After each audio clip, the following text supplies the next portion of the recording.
taking charge is about how that kind of discipline thing, where it's kind of like if your child is, you have to take something away without it being corporal punishment. And so she does a good job of having that firmness without it being corporal punishment, which the courts are not, they don't generally approve of anymore. They really don't. Welcome to A Sister's Love, the podcast that helps women who are healing by having those deep conversations, giving practical advice and words of encouragement. Come on, let's talk about it. Hello, my beautiful sisters. Welcome to another episode of A Sister's Love podcast. On today's episode, we have a wonderful guest. Her name is Reneé, and she helped women who have been in abusive narcissistic relationship win custody of the kids against their narcissist abuser. But before we dive into all the nicks and crannies and all the good resources and all the information she had, and I bet you, let me tell you, that information that she just gave me is crazy. So you definitely want to stick around and listen to it. If you're dealing with an abusive person or you're in a high conflict situation, you definitely want to stick around. But before we dive into that, let me introduce myself. Hi, I am Rose, and I'm your host here at A Sister's Love podcast.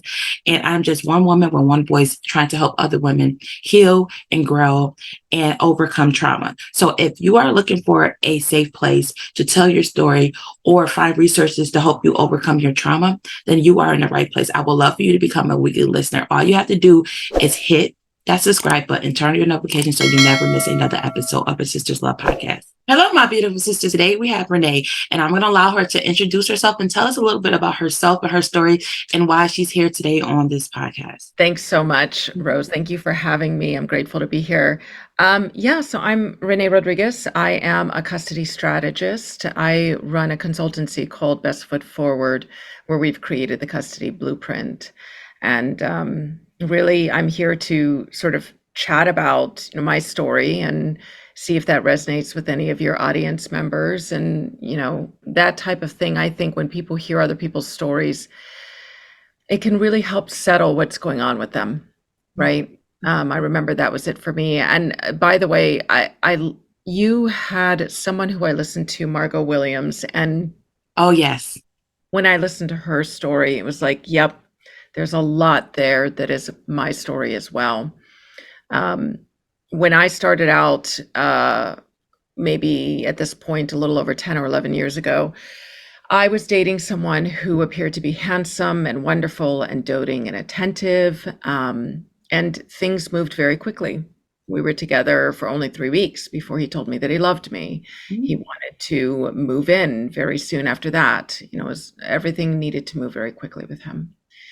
And I didn't realize at the time that those were red flags. And a lot of it I resisted against. I grew up very Puerto Rican Catholic. My father was very strict in his Latino beliefs. And so it felt sort of weird to be moving so quickly. But the thing of it is that there were things that started happening almost right off the bat. So we got together. He started becoming more controlling. When I wanted to go out and hang out with friends, he was like, but you have me, so there's no need for you to be hanging out with your friends anymore. There's no need for you to be with your family anymore, whatever it was. And I found that I was being very isolated and adopting his way of thinking, his way of eating. He had very restrictive food habits. I had to do that, right? So there came a time when I became pregnant sometime into the relationship. We'd been together for a couple years at this point. And as soon as I became pregnant, the red flags went away and it turned into complete cruelty. And some of the things were so odd. I don't know, Rose, if you ever experienced anyone who tells you something and then later on tells you that reality was different, but that's the kind of gaslighting that was happening. Yes, right? Yes, definitely. So he would, for example, just a few examples of just things that were so far out there that I couldn't even explain it to friends because they would think I think you didn't remember it right. I think you're explaining it wrong. He came home one day and was furious with me. I was already walking on eggshells all the time. Came home, slammed the door, furious with me. And what's going on? Why are you so mad? Well, I lost my folder. Oh, okay, why would that make him so mad? And he said, well, I lost my folder because I was thinking about something that you had said the other day. And I guess I set it down and forgot it. And I needed that folder and it was so important. So he was livid with me because he lost the folder and it was my fault. He lost keys once. That was my fault too. I was nowhere near him, but that was my fault. He got off a bus once and hit his shin on a fire hydrant. He was mad at me about that. Right. It all came down to everything adverse in his life was my fault, even if I was nowhere near him. Mm-hmm. There was a point where we had a birthday party and I had made him a special dish that he loved, and he didn't speak to me the entire birthday party. And I didn't find out until the next day that it was because I had made that special dessert that he loved, but that he had decided he wasn't going to eat that anymore. And I should have known that. Oh, you're supposed to be a mind reader. I was a mind reader. I was supposed to be a mind reader. And so there was just a lot of insanity that was going on. And I was talking to all of my friends and I was like, look, here's what happened. What can I do different? What thoughts do you have? How can I make this better? You know, what do I need to change about me to make it better for him? And I had a friend who finally said, Reneé, I feel like I need to say this to you, but I think you're being mentally abused. Mm. And I said, mentally abused, what is that? I mean, and keep in mind, this is, I have, you know, I was doing very well in my career. I was leading a team. I was a manager. This isn't the type of thing where everyone pictures that somebody's just ignorant. They just don't get it. Mm-hmm. But, you know, all of us have a good level of intelligence. And some of us have sort of this social proof type of thing where it's like, look, this is my world. There's no reason that I shouldn't be able to see through this. But it's so gradual what they do. Yeah. And so when she said that I was mentally abused, I didn't even understand what she was talking about. And I'd started seeing a therapist because I couldn't understand what I could do better. Please, therapist, help me be better in this relationship. And I got her on the phone and I said, hey, question for you. Do you think I'm being mentally abused? And she said, yes. Oh. And I said, my God, well, why haven't you brought this up to me? And she said, you can't tell somebody they're being abused until they're ready to hear it. Mm-hmm. So all we were doing was I was helping you use your voice. I was helping you point out what reality was. I was helping you see what his reaction to that was, and just helping you get to a point where you could see the situation you were in. It was only a few weeks later that I ended up leaving him. He was livid with me because his video wouldn't upload. I was in the other room and had asked him to research something for me. And apparently that was why his video wouldn't upload. And wow. It got to a point where I realized I needed to go. So I left him. My friend who told me I was mentally abused harbored me for a while.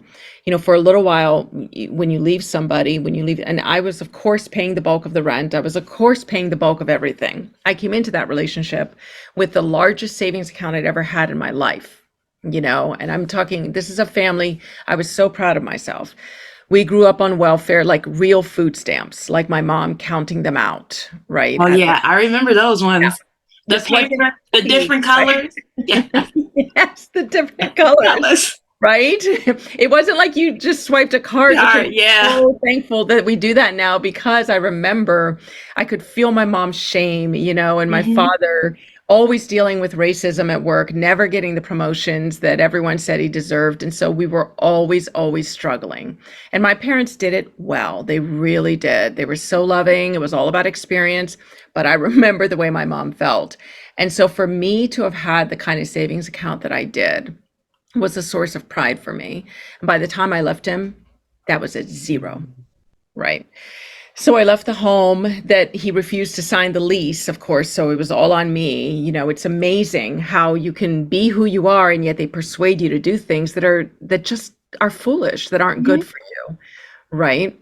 And I felt guilt for that. And I felt, you know, I blamed myself for that. And there was plenty of blame on me to go around because he was blaming me for everything. I was taking the blame for everything. But when I left and I was sort of destitute, I was glad that I had my job at least. And I was homeless for about a month, just flitting around here and there. And then I finally found a place of my own, right? This is somebody who wouldn't dare set foot outside of, you know, Manhattan, but he was so controlling that he finally did in his life. He left and followed me to Brooklyn. and moved 6 blocks away, and then he moved 3 blocks away, and then he moved around the corner. Now, I don't know how well you're familiar with all of Brooklyn, but it's huge. Mm, And so to be able to find those things so close, yeah. really, and it showed that need for control. He left his beloved Manhattan zip code, as he called it, and kept moving closer and closer and closer. And certainly there's a convenience to that when you share a child, right? Mhm. But He a little wasn't bit doing of it for the creepiness to child. that too. Yeah. Yeah.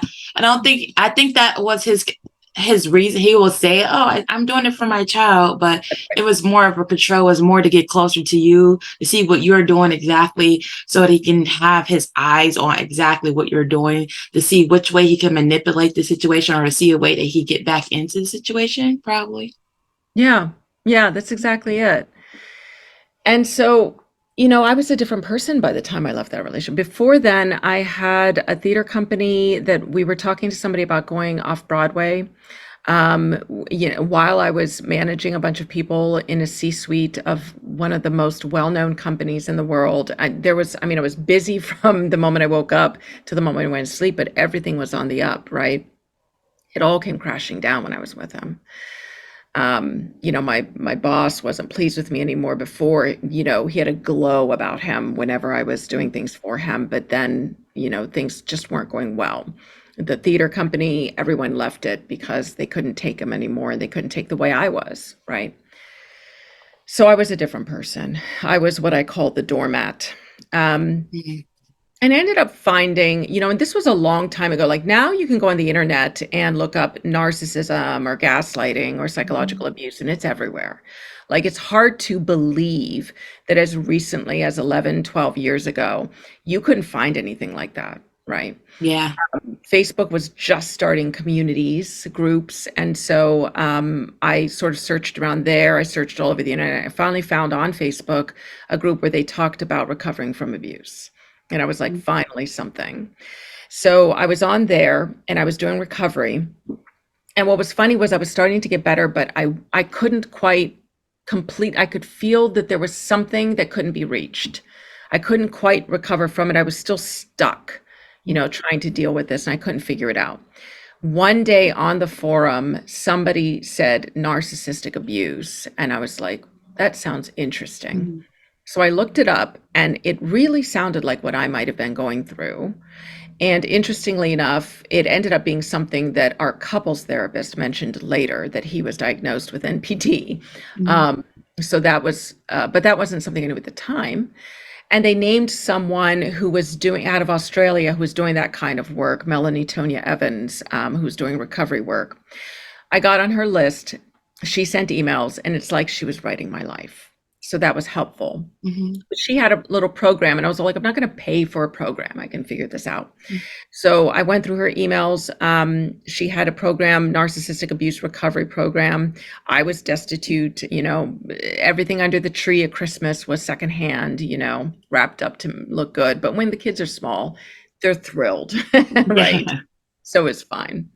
But I suddenly realized I'm going to take this program. So I did her program. And 3 months later, my closest friend, she's been my friend for at this point over 30 years, said, Reneé, you're back.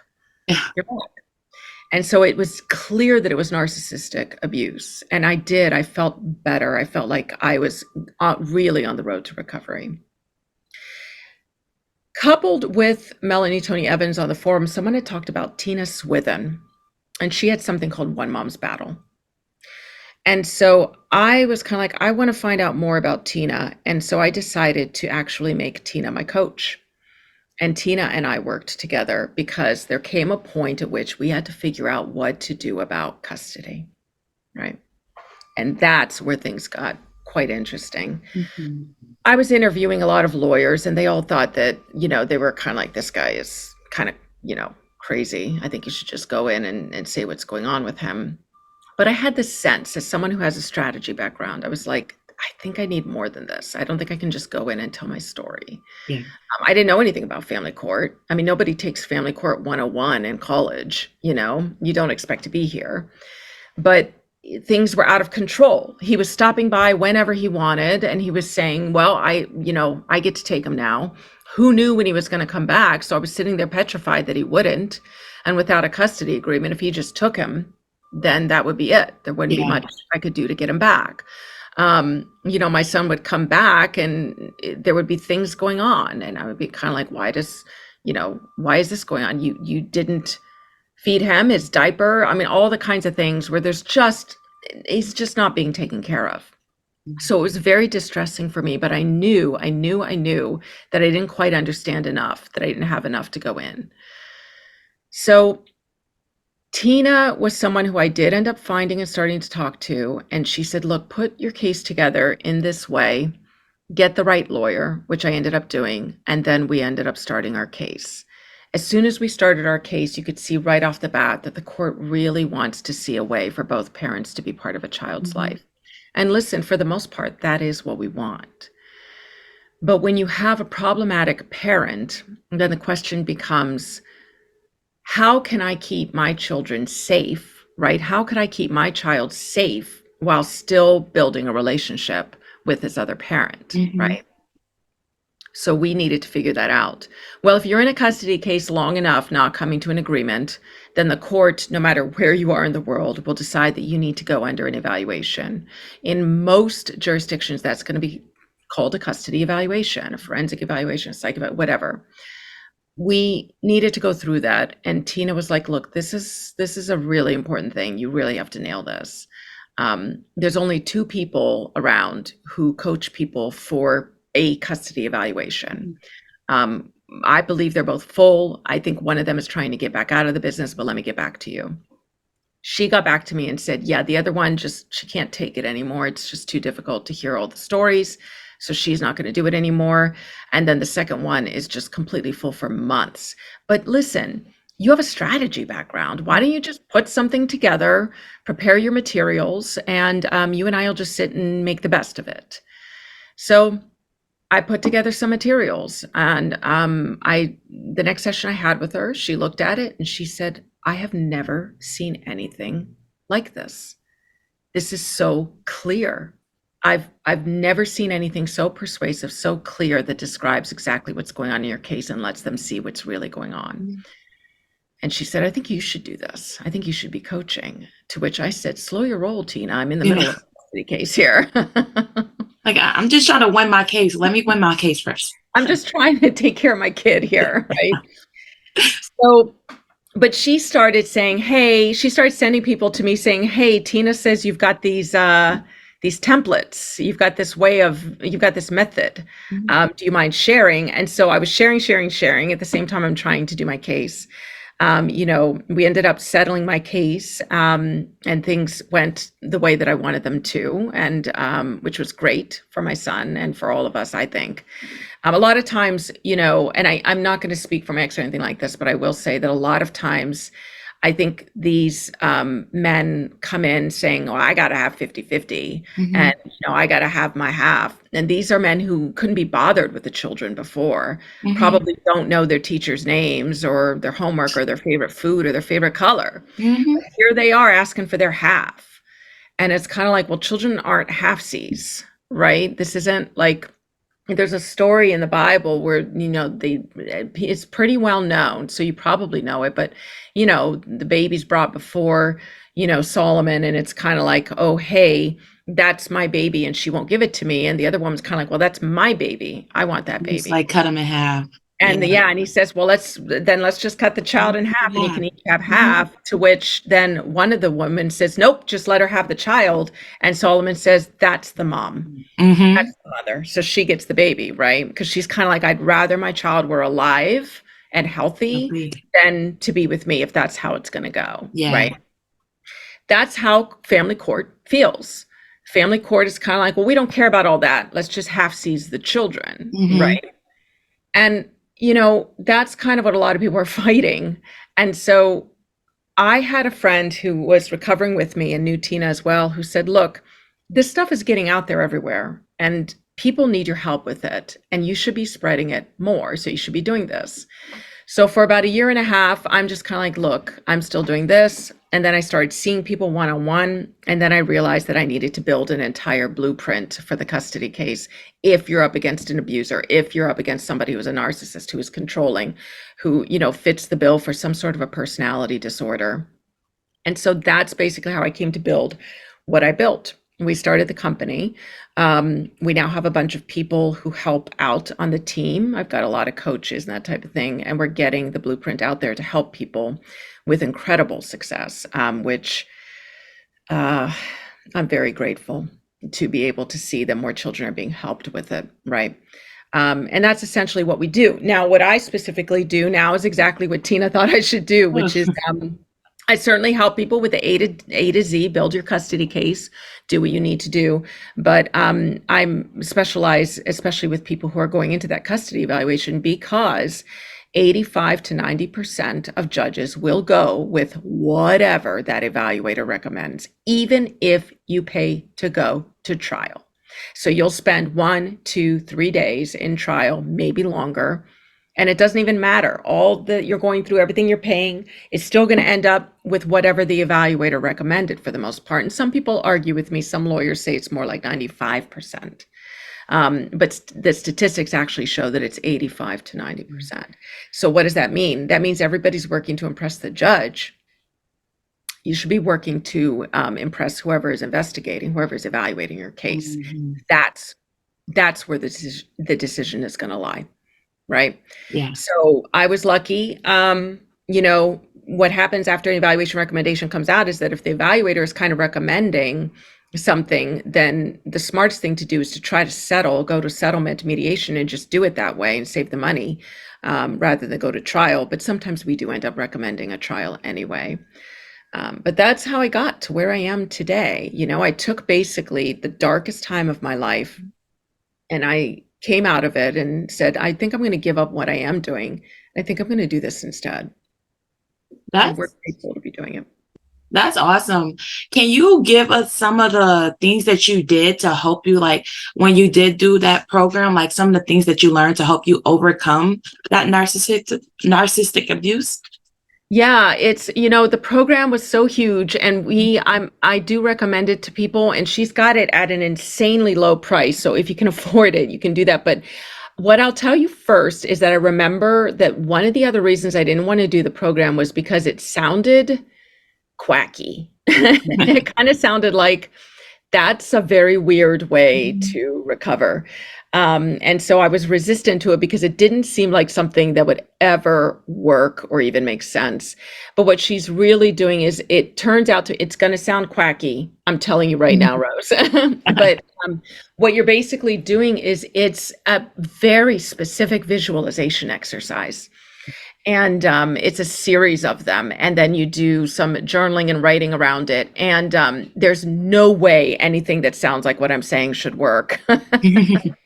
But it does. And I send a lot of friends and clients there, and they come out the other end the same way, where it's like, wow, I'm feeling better. I'm finally recovering from this narcissism. And again, it's called the Narcissistic Abuse Recovery Program, NARP, and that's Melanie Tonya Evans. So she's wonderful, and I do recommend that people at least check her out and get on her list so that they understand, is her voice, is what she's saying, is that your life?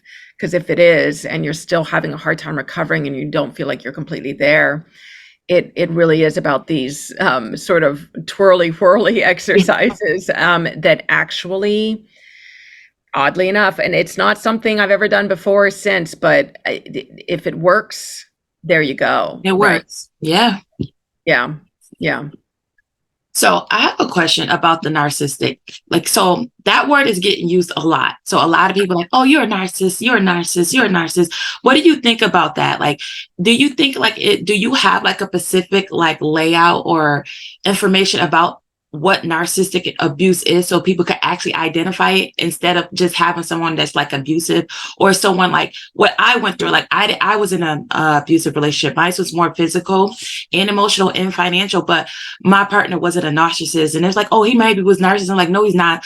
I could kind of tell the difference, that his behavior is based on him living in survival mode. Like he was more on defense mode. So he did everything because he couldn't deal with who he was and the pressure that was on him. So he deflected it and blamed me and did things for me onto me so that he could feel better, so he could feel a relief. You know what I'm saying? So is it like a guide or information that is out there that can help somebody figure out the difference between like just a abuser or someone that's struggling with mental health or someone that's actually a diagnosed narcissist? Because narcissists are born, right? You are born a narcissist, and other people can learn behavior. Yeah. Yeah. I'm so glad that you're calling that out, because I think the best way to approach it, the best way to explain it, is to realize that we are all on the spectrum of narcissism, right? You have to be, in order to achieve, in order to make goals, in order to, there's some level of narcissism within us that is a healthy level of narcissism that helps us, go rah rah and just kind of bring ourselves to where we want to be. Okay. Where it starts to get problematic is when it gets too far on the spectrum and becomes not narcissism anymore, but narcissistic personality disorder, one of the cluster B personality disorders. Once it's cluster B, you've got something different. There's an interesting, interestingly enough, it's hard for narcissists to get help for themselves because they don't believe they need any help. They're perfect, right? But interestingly enough, there were scientists who took a few narcissists and just scanned their brains, just did a brain scan, just basically said, hey, we want to see your brain. And they did that. And what they found was that there was a marked difference in their brain scans, and that there's a connection. I'm not going to get all scientific, but there's a connection between one part of the brain and the other that leads to empathy. And that connection is simply not there. It's not there. And there's no way that we know of at this time in the world to fix that. It's broken. It's a broken brain. It's done.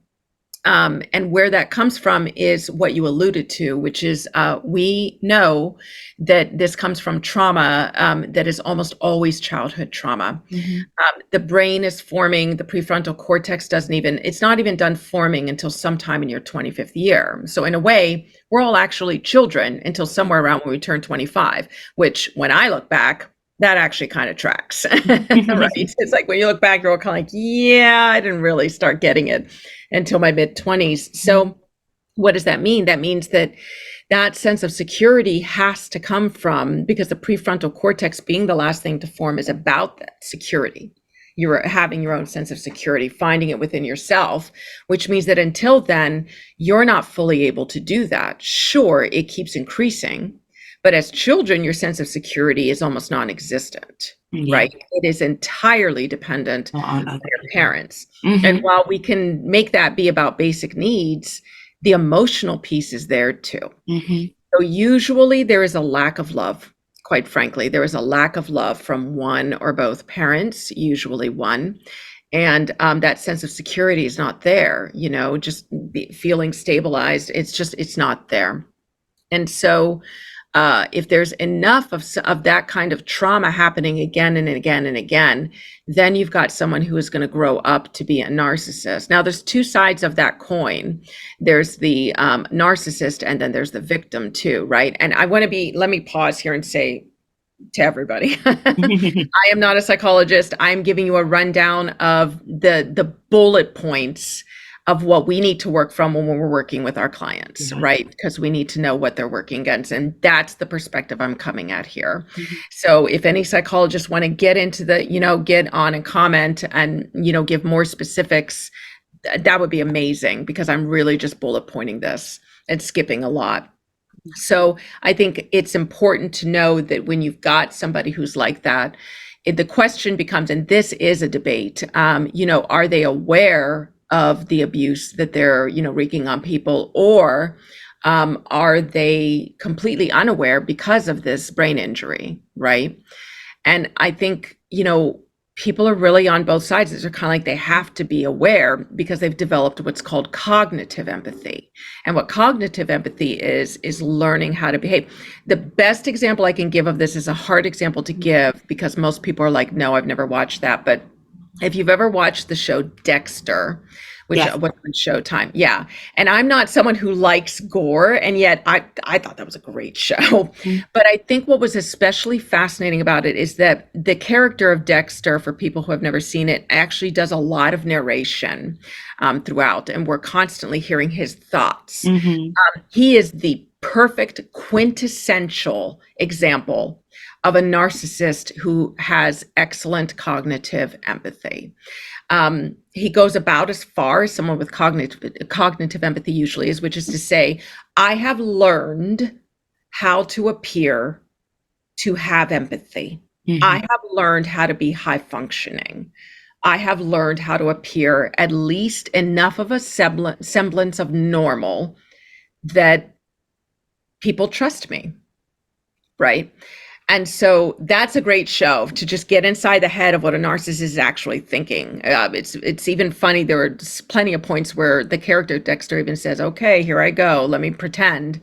Let me just be nice. Let me with this guy. I have to be this way." And it's a wonderful study. I think. I don't know if they knew that they were doing that, but if you watch it, it's incredible. But that's basically what you're dealing with a narcissist. Now, when you have your abuser, are they narcissists or not? You ask the question, how do you know? This is actually one of the interesting thing is this is one of the tools that we are kind of like, we don't have to develop this tool because it's almost all over the internet. Mhm. You can do sort of any sort of a narcissist quiz if you feel like the website is credible enough. It's true. There really is a simple checklist to show that you're dealing with a narcissist, right? And what's interesting is that a lot of our moms, they're asking us when they're working with us, I hear them saying, I did that. Maybe I'm the problem. Maybe I'm the narcissist, Mhm. right? Maybe he's right. Maybe I wasn't being sensitive enough. Maybe I wasn't listening. Maybe I should have done what he asked me to do, right? And it's kind of like, no, if you're asking yourself, maybe I'm the narcissist, if you're thinking you're the narcissist, that's a pretty clear check mark that you're not. Are you on Yeah. the narcissism scale? Do you have moments of narcissism? Sure, welcome to being human, but do you have narcissistic personality disorder? Are you a narcissistic abuser?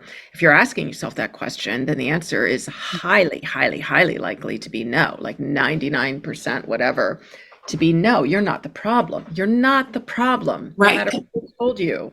So narcissists can't look. They can't look inward. They can't look at themselves. So No. they're not able to look at themselves like, oh, I'm the problem. So if you're able to look at yourself and try to evaluate your behaviors and what you're doing, 90% of that, you're not a narcissist. Yeah. From Okay. everything that I've studied and from everything we're seeing from our clients anyway, what we're seeing, and obviously we've got a sample of clients who are being narcissistically abused, so that's what we're looking at, right? But it's all external to a point where it's like everything is your fault. But if you did something well, I'm going to take credit for that, right? Your children are going to be extensions of me. I want them to play football because I did. I want them to wear this costume because I'm wearing it too. Fill in the blank in some way that they want their children to be an extension or a reflection of what they need to be seen as. Gotcha. That makes sense. That makes a lot of sense. Because I knew they couldn't feel empathy. I didn't know it was like, because like you said, they did They had these brain scans. They're crazy to yeah. look at. Yeah, it's just like, look what's missing. And that must have, can you imagine being the scientist who saw that and was kind of like, are you seeing what I'm seeing? It's kind of incredible. Yeah. But And it shows it's that like the it's basic different, right? emotion of human. For you to connect with people, you need empathy. Like that's the emotion that I talk about the most. Like if you want to understand anybody, you want to connect with anybody, empathy is it. And without that, that's just like you're begging, you're pleading for someone to see you, and they will never see you. That's right. It's like what I tell my child all the time. I'm always like, I don't care if you're right. I care that you're kind. Mm-hmm. I don't care the grades you get. I care that you're kind about it. I care that that's what I care. I mean, obviously I'm helping my child do their best, but you Yeah. get what I'm saying, where it's like the bottom line is this. This is where the buck stops in kindness.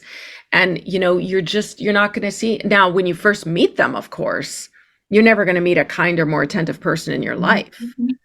Right. And a lot of moms say that the mask slips when they're pregnant or the day they get married. And and then sometimes there are even horror stories around it. We've had moms who come and say, as soon as we said I do, even on the walking back down the aisle, they were like holding my hand, like really, there was very weird. There was such a change in their eyes, even moms who were abandoned at their wedding reception, you know, just it's amazing how quickly it can happen. For most people, it can happen within a few days. But for some people, it is that instant. They no longer have to do the exhausting job of, keeping you on a leash emotionally. Now, now they can do it through abuse, through control, right? Through coercive control. So, yeah. Yeah, I agree. I noticed that too, a lot, especially with the baby situation. Like if you have a kid with someone, like you're mine's forever. I will always have a connection to you. You cannot go anywhere. You are my belonging. Now, like, and you yourself feel like, oh my God, I want to be a great mother and I want my child to have their father. So as you wanted to be the best mother possible, you thinking like, maybe I should deal with it. Maybe I should figure out how to cope with this so that this experience could be a fully great experience. But the bad part about it is that you're actually inflicting more abuse on your child by actually staying in the situation, because now you're teaching them an unhealthy way of love and coping and dealing with relationships and emotions also. Yeah, and I think and that's a big part of it. But I do think I would posit that it's important also to remember that there are so many elements that keep you, like I was talking about your guest, Marjorie, who had talked about, the question that's asked, why didn't you leave? Mm-hmm. And, she talked about financially, you have to stay, and that's kind of a big deal. But Yeah. where are you going to go, right? Do you become homeless? Because if you become homeless, you're going to lose the kids. But if you do this, you're going to lose the kids. And if you do that, you're going to lose the kids. So really, you are trapped. That's exactly it. You're trapped to be with this person. You have to figure out your way out. But there's also these psychological elements, like I mentioned earlier, when there was a moment where he said, maybe I should go. And every fiber of my being was screaming, yes. There was this long pause and a picture of, my Puerto Rican stern, parent came into mind. And it was like, I don't want to disappoint my dad. Right. And in that moment, I made a decision to keep moving forward because it's better for the kids to have both parents. Mm-hmm. Right? And now, of course, I know that it's better for the kids to have as limited a time as possible. And I know I'm getting in trouble for using the word limited with custody, but you want to protect your children as much as possible so that they are with a healthier parent. And I say healthier because you also still have to go recovery. You also still have to find your way to being the type of counselor parent to your child so that you can help them through the coercive control that they're going to come back dysregulated from whenever they're in the abusive parent's household, right? Yeah. Thinking about that. So since your son do spend time with him, like what is some of the things that you do after he does a visit with him to help some of the parents that do have to share custody with somebody with a narcissist? Like what are some things that you could do with your kids to help them be as least affected by the situation? Well, so I spent 2-3 years looking for, I knew that my parents, my moms that I work with needed somebody to not just help them with the custody piece, but to help them with their dysregulated kids when they would get home. I finally found her a while back. So you can take a look at Dr. Christine Cocciola, and she talks about coercive control. She does a really good job talking about some of the things that people can use. And certainly some of these things were already things I was talking to Mom about, but she really goes deeper into it. If anybody's like, that's where I'm at, that's what I need right now, then take a look at her. But some of the things you need to be doing is you do need to stop thinking of yourself as your child's parent. So you still have to do all the parenting stuff, both the psychological stuff and meeting the basic needs. But this is a child who is going to be dysregulated, and you have to figure out what that looks like. When they come home, a lot of times it means just being with them.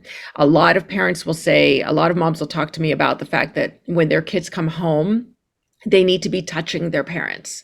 So you might need to, moms might need to just sit on the couch beside your kiddo. And no matter what their age, you might find that, if they're older, that you might find that they put their feet on your lap. They cross their feet and, put them in your lap. You might find that they're leaning against you if they're younger.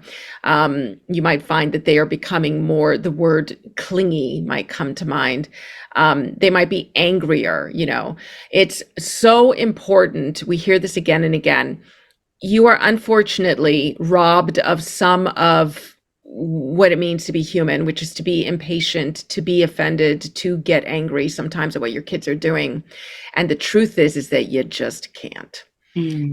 What's going on with your children is that they're being traumatized in the other household. They are living what you escaped.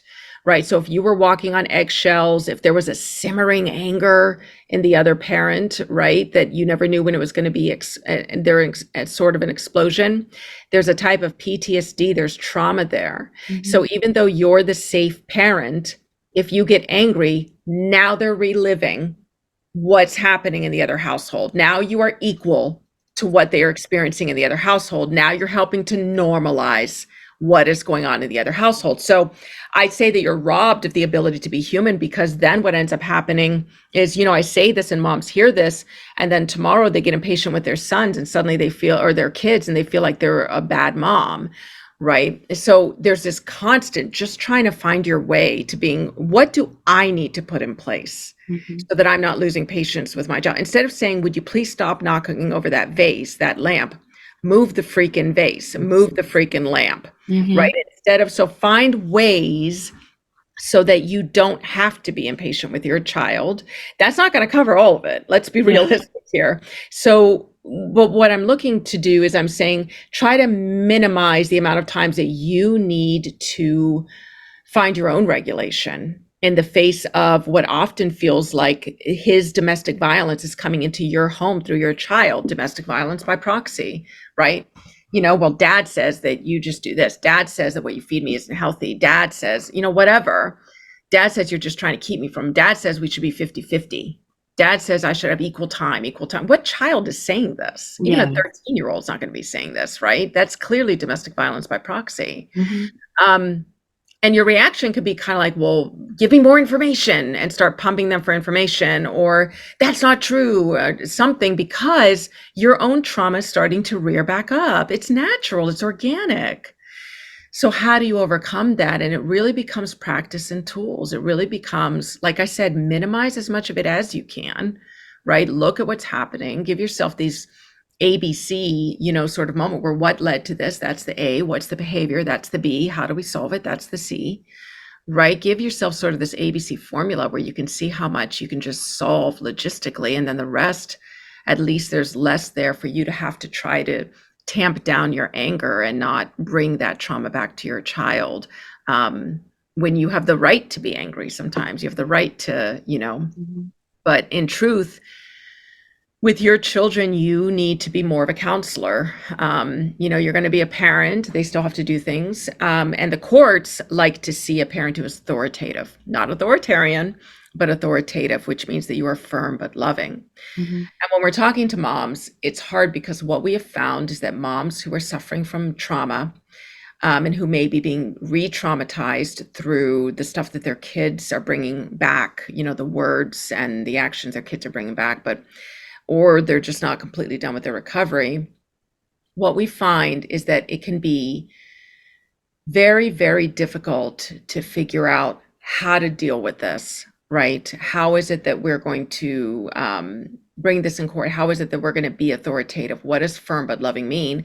And so firm becomes stern, and that's not the same thing. You can be firm. You can say, the screen time is done. And when they don't turn off the screens, that you've got the parental controls, or you simply turn off the Wi-Fi for that device. You can do that now, folks. So if you don't know, it's actually a lot easier than you would think. But this type of stuff is firm parenting. Stern parenting is, I told you to do, right? Your voice starts to change. You start to be stern. And more, especially over the past year and a half or so, we have found that it's it's so easy to record. Your kid's watch can record you. You know what I'm saying? And not to make you paranoid, but you have to remember that, especially if you have a child who is, I'll use the word alienated, even though that's, Mhm. controversial. But if you have a child who has been brainwashed against you, we find that sometimes teens are recording their parents and waiting until they get them angry, because that's what the abusive parent has sent them into the household to do. Mhm. That kind of stuff, unfortunately, is quite powerful in court. It really is. I call it provoke and record. You know, they provoke you on purpose. It's usually your ex doing it, not your own children. But if you have a teen who has been fully turned against you, um, it's even more important for you to be that healthier parent, to continue to be your children's, not just their parent, but their counselor as well. That's I totally agree with that. Like I was watching a video and the one parent was like, instead of her constantly reminding her child, like she tell her child to do something once, and if they don't do it, instead of her yelling at them, she just go get them. It's like, okay, look, it's time to do this. Let's do it together. If you can't do it by yourself, we could do it together. You know what I'm saying? So let's just move process, because sometimes kids don't want to do something, or they forget, or it's just not a desire of them. So like it's easier to just like, let's compromise. If you can't do it individually, let's do it together, you know. And that just might be something that might work for some of the parents. Like, even though you feel like she said before, can't, when you have kids that's going through a situation like this, we have to be extra attentive. We have to be extra sensitive to how they're feeling. So you might have to go above and beyond. You might have to do things that you feel like, dang, I shouldn't have to do this, but Um, but you do. you That's what, do. You yeah, do. you do. And it can be hard. It's kind of like, is this the lifetime? Is this the lifetime of Mhm. parenting that I have? Unfortunately, the answer is yes. Yeah. And there's two books I always like to recommend to our clients. The first one is usually out of print, but maybe your library might have it. It's called Taking Charge, and you're going to ask me for the author, and I'll have to send it to you later for show notes. But taking charge is about, you know, how that kind of discipline thing, where it's kind of like, you know, if your child is, you know, you have to take something away without it being corporal punishment. And so she does a good job of having that firmness without it being corporal punishment, which the courts are not, they don't generally approve of anymore. They really don't. You know, if you're in a court case and you're spanking, your chances of getting custody have just gone down a lot. So that's something that needs to stop. Isolated timeouts, instead of having a timeout where they're in the same room, isolated timeouts are a form of corporal punishment now. And then, of course, there are things that used to be considered corporal punishment that are just plain abuse, that we do see abusive parents doing. Making the child take a cold shower, right? Mhm. Washing their mouths out with soap. Yeah, I know you're listening to this and you're thinking nobody does that anymore, but I'm here to tell you that we have clients where that's what we're bringing into court, that that's what the abusive parent is doing.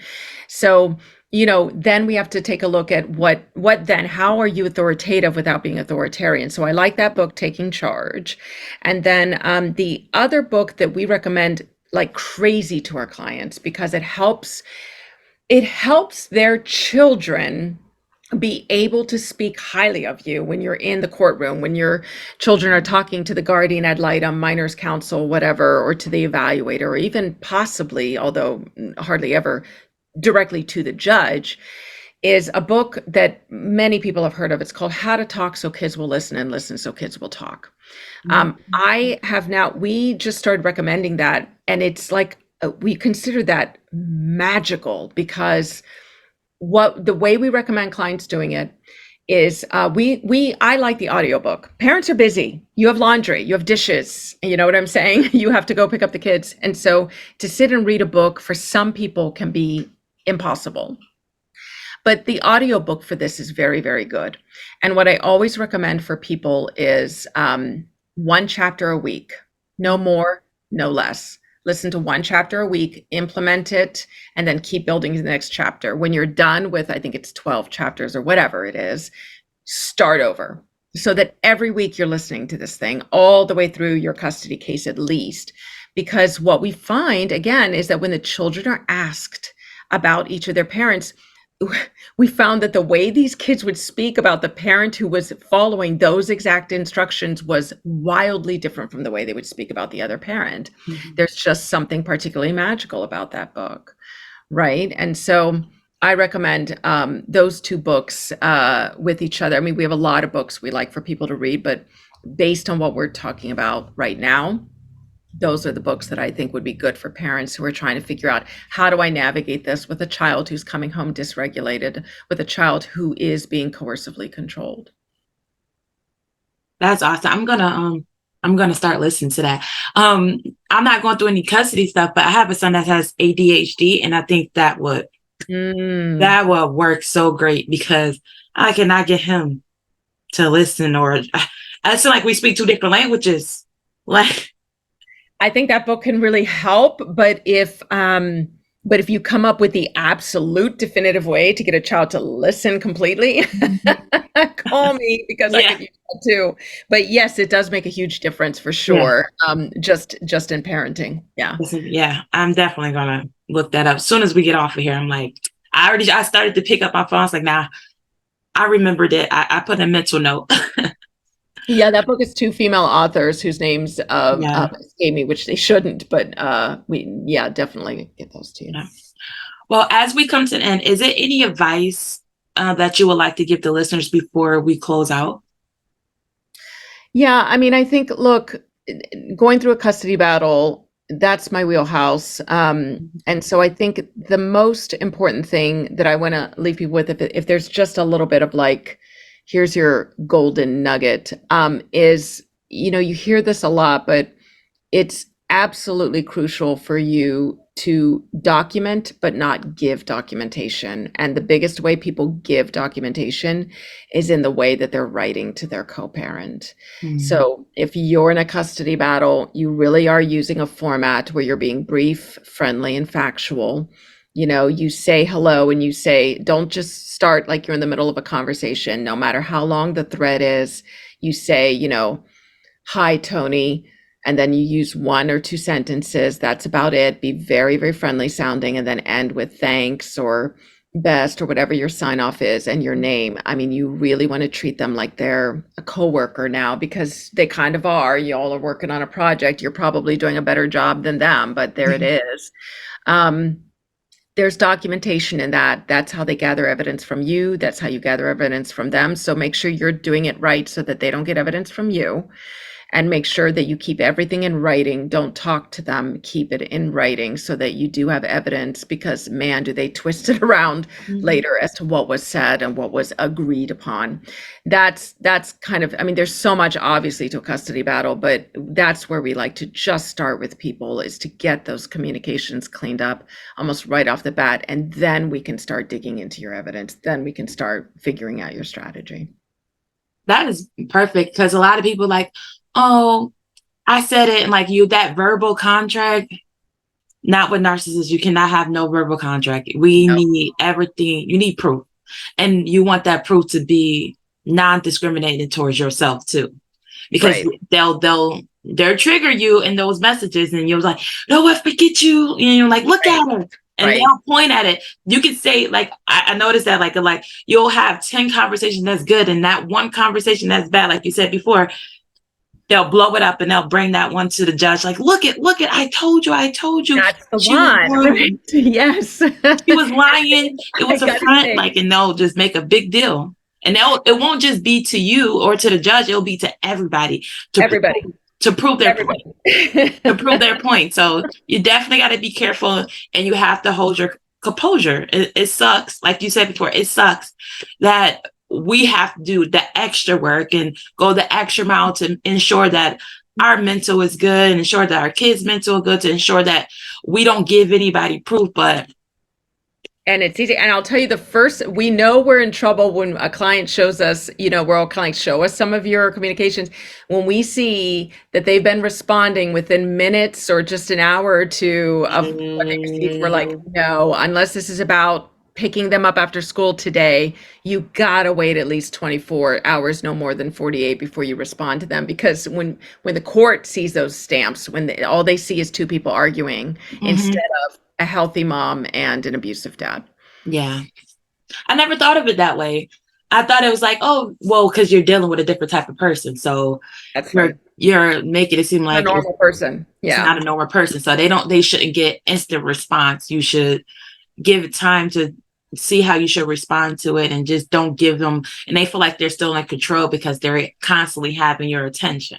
Yes, that's a big part of it. And then the other part of it too is that you're going to respond more emotionally. You Mm-hmm. know what I mean? We have a lot of things we talk about with all the rules of communication that make it look bad in court, like don't text, stick to email and parenting porn. There's a lot to it, but I'll give you that basic because just these basics will go a long way already. Yeah. Well, thank you again for coming on a Sisters Love podcast. Can you please tell the listeners where they can find you and your website, your social media, and all that good stuff? Yeah, thank you for having me. Again, I'm really grateful to reach if even that one person finds us. It's all about timing. If you found us, I found my person with the right timing and I knew and I took advantage of that timing. So I'm grateful if we reach anybody. You're gonna anyone who needs help and wants to check us out, go to thecustodyblueprint.com, thecustodyblueprint.com. And when you go there to thecustodyblueprint.com, we have now put up, there's a free like 30-minute training to give you an outline of what your custody case should look like, because we just want people to just right away start course correcting. And so please sign up for that so that you can go ahead and get that information. And then if you decide you want to work with us further and that wasn't enough, then you'll have a way to contact us. But it may be that just that masterclass will set you straight. Well, thank you again. Y'all better go look it up. Y'all having custody issues? I think y'all should. Do you just work with parents that have narcissists, or just anybody that's going through a custody situation? Our moms are basically working with people who are abusive, controlling, coercively controlling, anything. High conflict would probably be the best word. We don't call it a high conflict custody case because it's usually just the one person who is high conflict. So it's not the case, it's the person. Gotcha. So we're dealing with people who have a high conflict co-parent. Gotcha. All right. Well, that's it for today's episode. Bye-bye.